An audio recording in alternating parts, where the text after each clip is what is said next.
Chapter 6. Into the Infinite.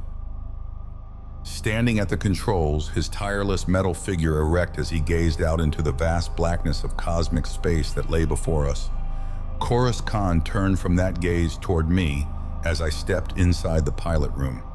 Silently, I stepped over beside him, and silently, as was our wont, we contemplated the great panorama before us. A stupendous vault of sheer, utter darkness, it stretched about us. Darkness broken only by the misty light of the great universes of thronging suns that floated here and there in this vast void through which we were racing. Behind us, our own galaxy lay, just another of those dim glows. For hours had passed since we had launched out into outer space from its edge. And in those hours, our awful speed had carried us on through the void, through thousands of light years of space. But though in those hours of flight, our own universe had dwindled to a mere mist of light, those other misty patches that were the universes ahead had hardly grown at all in size or intensity of light, making us realize that even the vast expanse of space through which our ship had already flashed was but a fraction of the gulf that lay between us and the great Andromeda universe. Before us, the soft glow that was that universe seemed a little brighter, a little larger. But even so, I knew that more than a score of days must elapse before even our ship's tremendous velocity would bring us to it. And even were we able to secure the help we needed, it would still be many days before we could flash back to our own galaxy. And in those days, I well knew the Serpent invaders would be completing their last plans, tightening their grip on all the suns and worlds of the Cancer Cluster, and preparing the way for the vast hordes that soon would cross the void to pour down on that cluster, spreading resistlessly from it across all our galaxy. It was with heavy heart that I gazed ahead, knowing these things, but my gloomy thoughts were suddenly interrupted by an exclamation from Chorus Khan, who had been peering intently forward into the tenebrous void and who now pointed ahead toward the right. "That flicker of light," he said, "you see it?"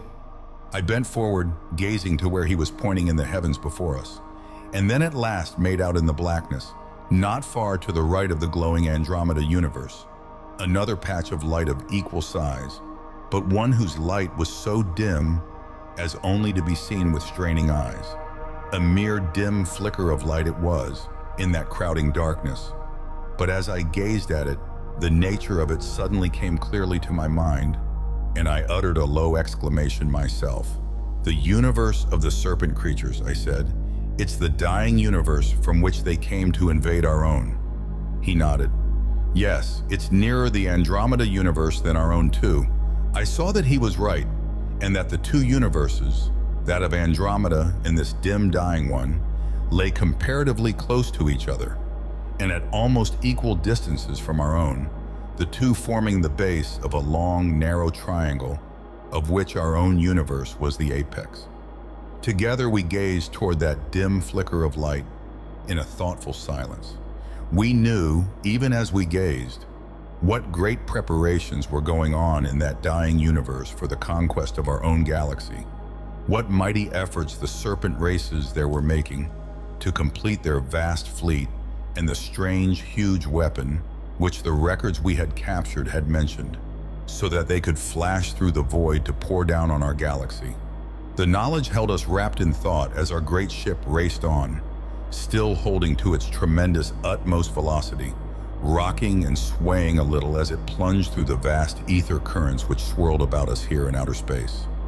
Gradually, as we two stood in silence with our great craft speeding on, I became aware that during the last few minutes, the air inside the pilot room had become perceptibly warmer, and that its warmth was still increasing. I glanced at the dial that registered the output of our heat generators, but it was steady at its accustomed position. Yet with each moment the warmth was increasing, until within a few minutes more, the heat about us had become decidedly uncomfortable. Chorus Khan too had noticed it, and had now swung backward the control of the heat generators. Yet still the warmth increased, the heated air in the pilot room rapidly becoming unbearable. I turned to the Antarian, fully alarmed now, but as I did so, the door snapped open and Jules Din burst up into the pilot room. "What's happening to the ship?" he cried. "Its inner walls are getting almost too hot to touch." In stunned surprise, we gazed at each other. Our heating mechanisms turned completely off now, yet the inside temperature dial's arrow was still moving steadily forward. The thing was beyond all reason, we knew, and for an instant we stood in amazement, the heat increasing still about us. Then suddenly Din pointed upward toward the massed dials above the controls, his arm quivering. "Look," he cried, "the outside temperature dial." Swiftly we raised our own eyes toward it, the dial upon which was shown the temperature outside the ship. It should have shown absolute zero, we knew, as always in the infinite cold of empty space. But now it did not, and our eyes widened as we stared at it, in utter astonishment and fear. For it registered a temperature of thousands of degrees in the empty void about us. "Heat," I cried. "Heat in empty outer space. It's unthinkable." Unthinkable it was. Yet even as we stood and stared, the arrow on the outside temperature was still creeping steadily forward, showing a swiftly increasing heat outside, while the air inside had become all but unbreathable, parching to the lungs. At the same moment, a faint light began to appear about us, a dim red glow that was intensifying with each moment that we raced onward. And as we wheeled toward the windows, we saw, in the blackness of space before us, a great, faintly glowing region of red light ahead, stretching across the heaven before us. Ever stronger, that crimson glow was growing as we raced on, the heat about us mounting with it, and from beneath came the cries of fear of our crew as they too glimpsed the awful region of heat and light through which we now were racing. I knew that not much longer could the heat about us increase thus, if our ship and ourselves were to survive. Yet steadily the arrows on the temperature dials were moving forward, and as more and more of the awful heat outside penetrated through the insulation of our heat-resistant walls, I felt my brain turning dizzily, saw big Din stagger and sway against the wall, and saw Chorus Khan, the heat penetrating through his metal body even more than through our own, slumping sidewise across the controls as he was overcome by it, only half conscious. I sprang to his side, despite my own dizziness and parching throat and lungs, grasped the controls and held our ship straight onward, since all about us the vast glow of crimson light and heat stretched, encircling us and beating upon us as we flashed onward. No flame there was, nor incandescent gas, nor solid burning matter of any kind, nothing but a titanic region of brilliant crimson light, without visible source of any kind, glowing with terrific heat there, in the emptiness of outer space. The glow about us was becoming more brilliant with each moment that we raced on, and as the heat outside and inside increased still more, I saw Din fling open the pilot room's door in a vain search for cooler air, heard from beneath a rumbling, ominous thumping and cracking, as our heat-seared walls began to warp in the terrible temperature to which they were being subjected. Far ahead in the awful region of heat and light through which we were speeding, I glimpsed now a deeper spot of crimson light in the great red glow, and as we raced on toward it, I saw that it was the center of all the great outpouring of red light and of heat, since it was all but blinding in its brilliance, while our dials showed a temperature mounting each moment that we neared it. "It's the center of the whole thing," cried Din, staggering toward me and then slumping down to the floor, overcome. "Keep the ship clear of it," he shouted, collapsing as he did so, while beside me I saw Chorus Khan, completely unconscious, neither the great crustacean Spiken nor the metal-bodied Antarian possessing my own resistance to the heat that now was smothering us, though I too knew that not much longer could I hold to the controls. Hold to them I did though, but half conscious now myself. Then as there flamed dead ahead, the heart of the whole great inferno, a blazing area of brilliant crimson light that dazzled me, its terrific heat pouring full down upon our plunging ship, I swung the controls sidewise, swerving our craft to the left and around the great heat region's fiery heart. Along its side we flashed, our ship plunging and reeling now as it shot through ether currents that must have been of unparalleled size and speed. But even in that darkness that was stealing over my senses, I could see that in that hell of light and heat to our right, there was still no core of matter, nothing but light and heat and space. Full beside us it flamed as we shot past it, our rocking ship's sides still grating and cracking terribly beneath the heat that beat upon them, racing past that awful glare of crimson light and heat that was like a colossal forge at which some mighty workman beat out flaming suns, blazing in terrific intensity and dimensions there in the void between universes. On we raced, while I strove with all my waning strength to hold the ship, bucking and swaying as it was, clear of the fiery inferno to our right, and then it was dropping behind, the brilliant crimson light and terrible heat about us lessening a little as we shot by it. Moments more, and it had dwindled to a deeper spot of light in the great red glowing region to our rear.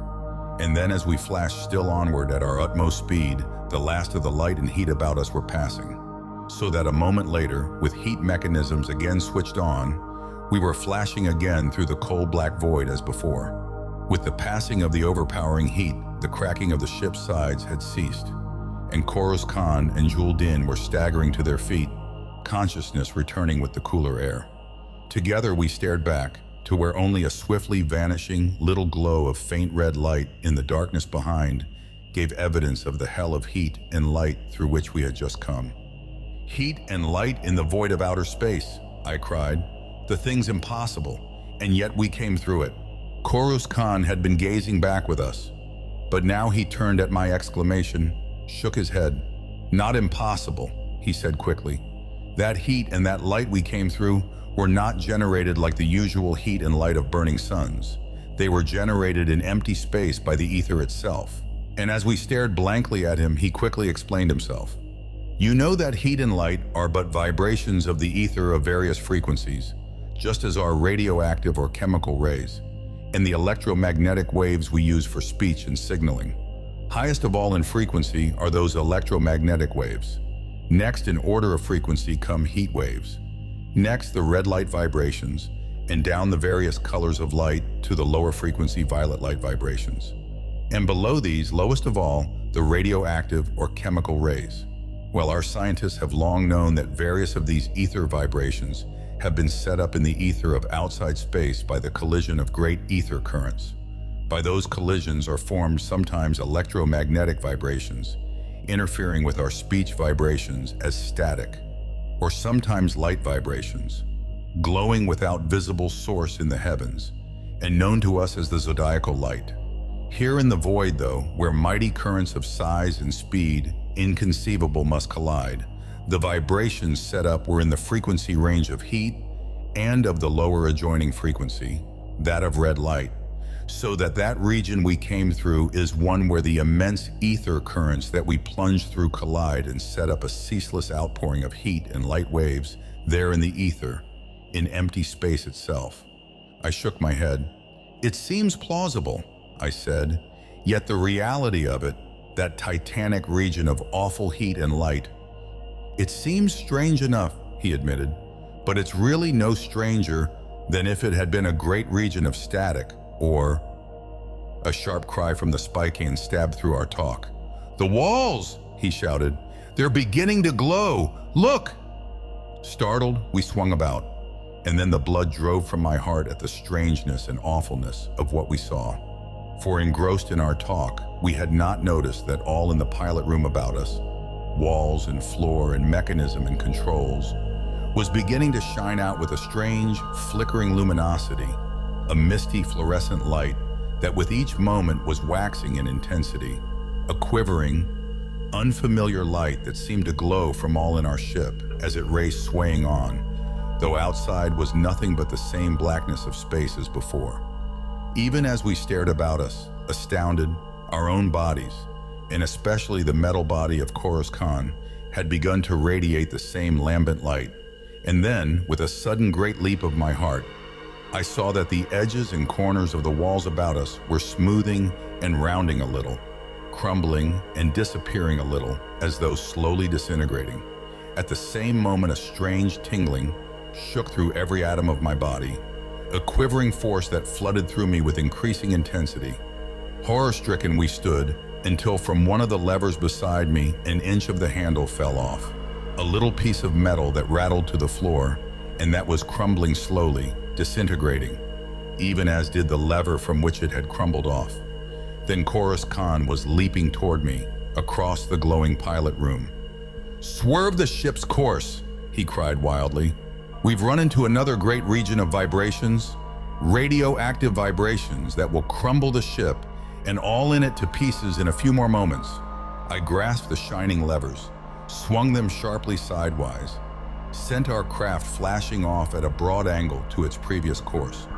But still about us the glowing light waxed and deepened, and I felt an infinite nausea overcoming me as through my body surged the floods of radioactive vibrations from the ether about us that had caused all matter in our ship to radiate that misty light.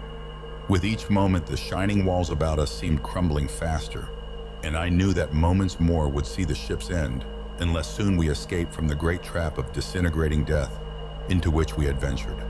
I felt, too, that not for long could we ourselves stand the impact of these disintegrating vibrations, felt the tingling that shook my own glowing flesh, increasing in intensity.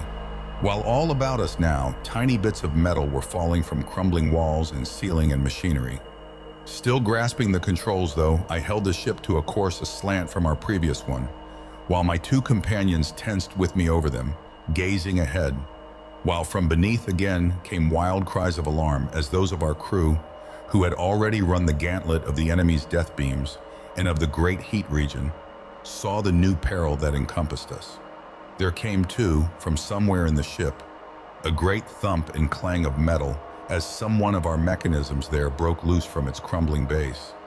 But still we flung onward through the void, rocking and twisting, and in a moment the terrible tenseness that gripped us lessened a little as we saw that the glowing of the walls about us and of our own bodies was beginning to wane as we drew out of the zone of deadly force.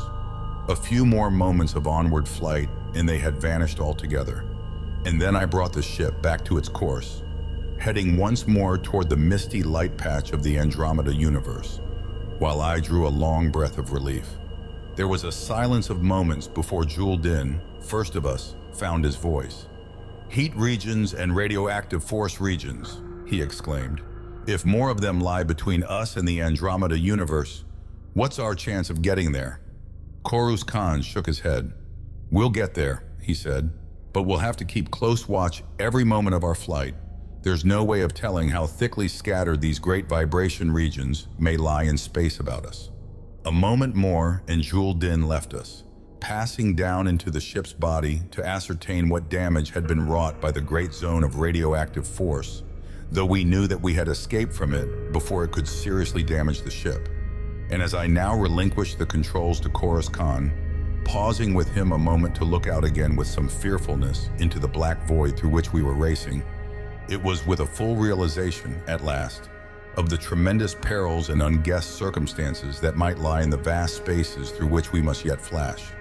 Yet as my eyes fell again on the misty glowing circle of the Andromeda universe, in the sinister, dimly flickering mass of the dying universe of the Serpent people, to its right, I felt my determination stealing again within me. It was the sight of those two far patches of light ahead, I think, that held us all to our purpose in the hours, the days that followed. Long, strange days they were, when with no sun whatever near us, we could measure time only by the great abysses of space through which our ship was steadily flashing, computing from those distances and from our unvarying velocity the passing of the hours. But with each day, with each hour, we were racing countless billions of miles nearer toward the Andromeda universe and toward the goal of our tremendous journey. On and on we plunged, our prow turned ever toward that misty circle of light ahead that was largening and brightening with each hour that we sped toward it. Thrice in those following days, we glimpsed great regions of heat and crimson light like that through which we first had plunged, and each time we were able to swerve away from them and detour around them in time, and so escaped a renewal of our first dread experience of them. More than once, too, our instruments gave us warning of zones of radioactive or electrical force near us, and these we gave even a wider berth than the heat regions. For these we feared most of all, I think. Ether currents and vast ether maelstroms were about us too, we knew, but the tremendous speed of our craft brought us flashing through those where a slower moving ship would have perished. As it was, one danger that had menaced us always in navigation inside the galaxy, the presence of meteors and meteor swarms, was lacking in our flight. Yet I think that almost we would have welcomed their presence about us, for all their danger, if only for the knowledge that some other matter besides our ship moved and existed in the mighty void around us. It was our ship's isolation, the knowledge that all about it for countless billions upon billions of miles, thousands upon tens of thousands of light years, there stretched only the awful regions of empty space, an ocean of lightless space in which the galaxies of flaring suns here and there were but tiny islands that oppressed us most. Far behind lay our own galaxy, and far ahead the Andromeda universe. And between universe and universe, an infinitesimally tiny speck there in the mighty void, our ship raced on and on. But as we added day after measured day to our flight, as we flashed nearer and nearer toward the Andromeda universe, it slowly began to change before us, to wax from a little patch of glowing light to a larger and brighter patch, and then to a great oval of light that flamed brilliant in the blackness of space before us, and finally to a vast disc-shaped mass of stars like our own universe.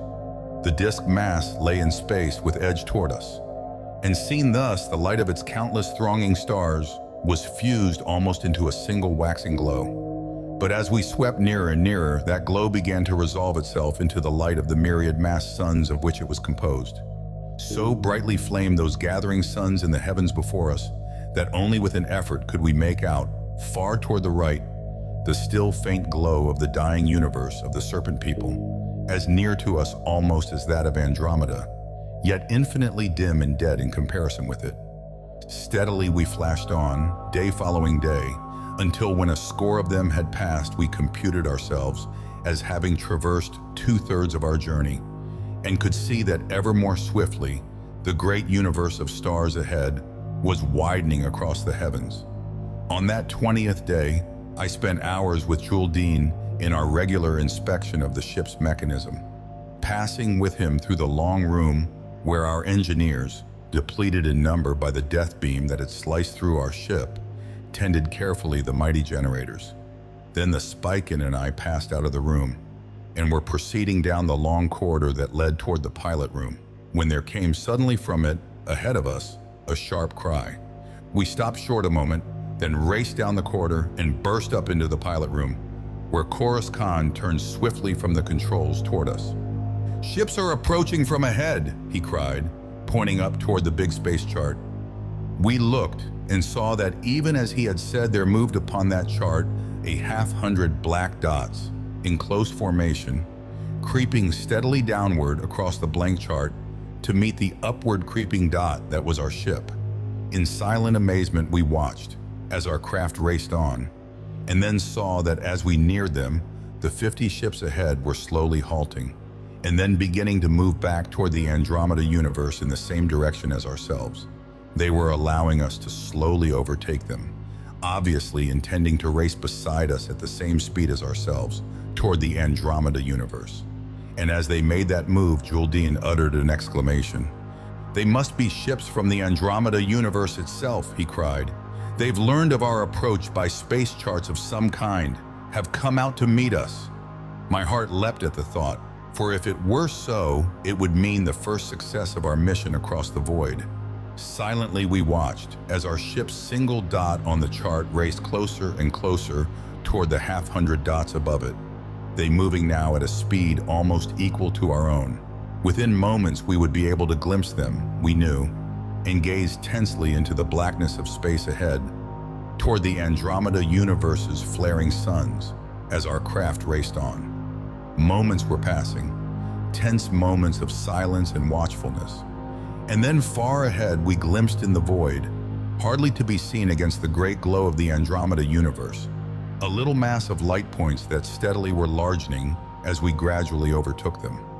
A full 50 of them in sight, they were flashing on in a close formation, allowing us to overhaul them, changing from mere light points into dark, vaguely glimpsed shapes as we drove nearer toward them.